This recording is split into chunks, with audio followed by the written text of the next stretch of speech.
जीवन का हर क्षण निर्णय का क्षण होता है। प्रत्येक पद पर दूसरे पद के विषय में कोई निर्णय करना ही पड़ता है और निर्णय अपना प्रभाव छोड़ जाता है। आज किए गए निर्णय भविष्य में सुख अथवा दुख निर्मित करते हैं, ना केवल अपने लिए, अपने परिवार के लिए भी, आने वाली पीढ़ियों के लिए भी। जब कोई दुविधा सामने आती है तो मन व्याकुल हो जाता है, अनिश्चय से भर जाता है। निर्णय का वो क्षण युद्ध बन जाता है और मन बन जाता है युद्ध भूमि। अधिकतर निर्णय हम दुविधा का उपाय करने के लिए नहीं, केवल मन को शांत करने के लिए लेते हैं। पर क्या कोई दौड़ते हुए भोजन कर सकता है? नहीं। तो क्या युद्ध से जूझता हुआ मन कोई योग्य निर्णय ले पाएगा? वास्तव में शांत मन से जब कोई निर्णय करता है तो अपने लिए सुखद भविष्य बनाता है, किंतु अपने मन को शांत करने के लिए जब कोई निर्णय करता है तो वो व्यक्ति भविष्य में अपने लिए कांटों भरा वृक्ष लगाता है। स्वयं विचार कीजिएगा।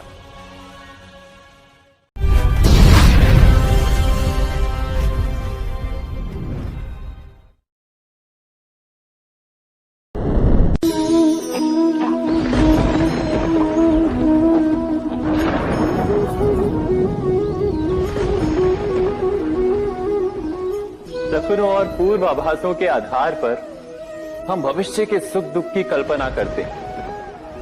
भविष्य के दुख का कारण दूर करने के लिए हम आज योजना बनाते हैं,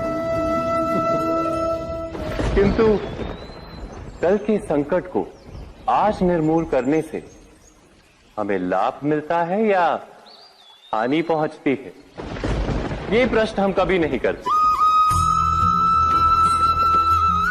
सत्य तो ये है कि संकट और उसका निवारण साथ जन से, व्यक्ति के लिए भी और सृष्टि के लिए भी। नहीं, आप अपने भूतकाल का स्मरण कीजिए, इतिहास को देखिए। आप तुरंत ही ये जान पाएंगे कि जब जब संकट आता है तब तब उसका निवारण करने वाली शक्ति भी जन्म लेती है। यही तो जगत का चलन है। वस्तुतः संकट ही शक्ति के जन्म का कारण है। प्रत्येक व्यक्ति जब संकट से निकलता है तो एक पद आगे बढ़ा होता है, अधिक चमकता है, आत्मविश्वास से अधिक भरा होता है, न केवल अपने लिए अपितु विश्व के लिए भी। क्या ये सत्य नहीं? वास्तव में संकट का जन्म है एक अवसर का जन्म, अपने आप को बदलने का अवसर, अपने विचारों को ऊंचाई पर करने का अवसर, अपनी आत्मा को बलवान और ज्ञान मंडित बनाने का अवसर। जो ये कर पाता है उसे कोई संकट नहीं होता, किंतु जो ये नहीं कर पाता वो तो स्वयं एक संकट है विश्व के लिए। विचार कीजिए।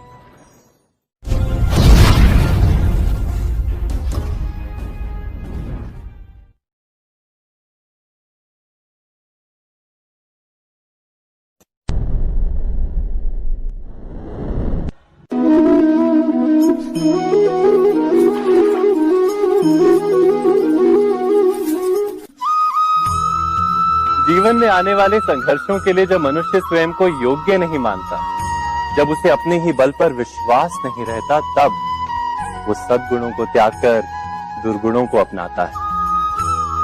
वस्तुतः मनुष्य के जीवन में दुर्जनता जन्म ही तब लेती है जब उसके अंतर में आत्मविश्वास नहीं होता। आत्मविश्वास ही अच्छाई को धारण करता है। ये आत्मविश्वास है क्या?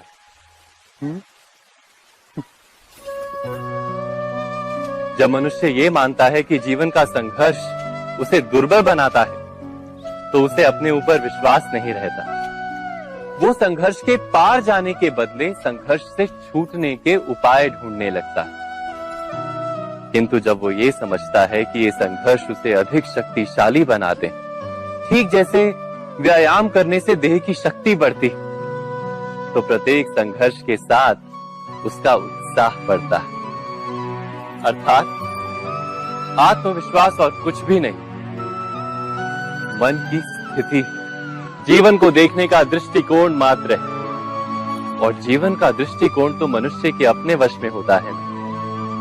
स्वयं विचार कीजिए।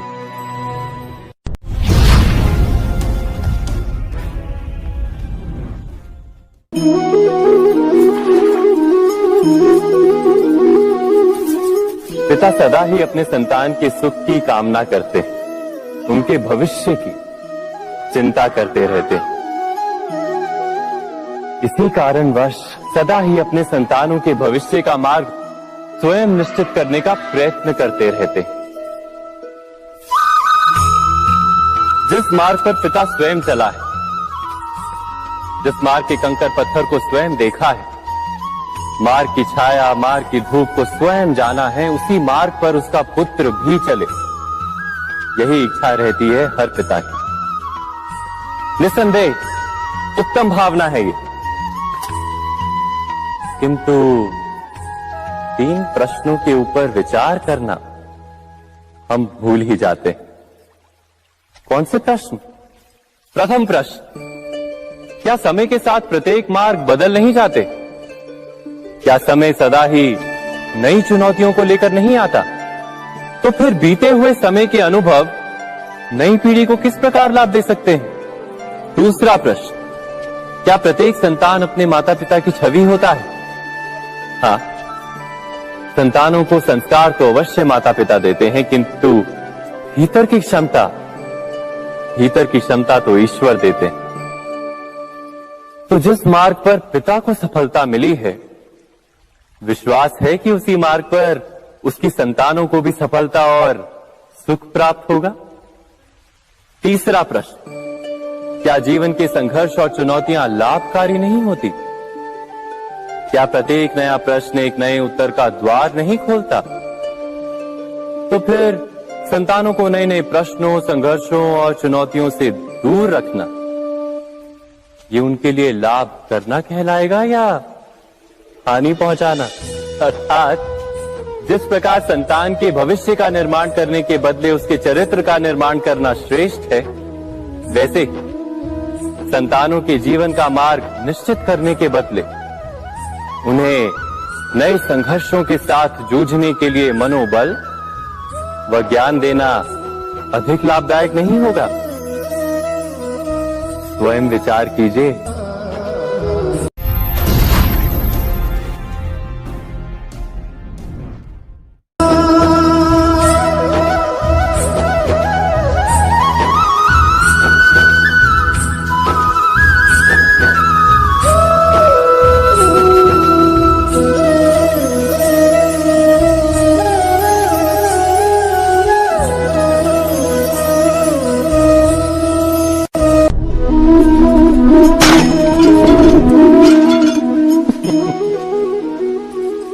कभी कभी कोई घटना मनुष्य के जीवन की सारी योजनाओं को तोड़ देती और मनुष्य उस आघात को अपने जीवन का केंद्र मान लेता।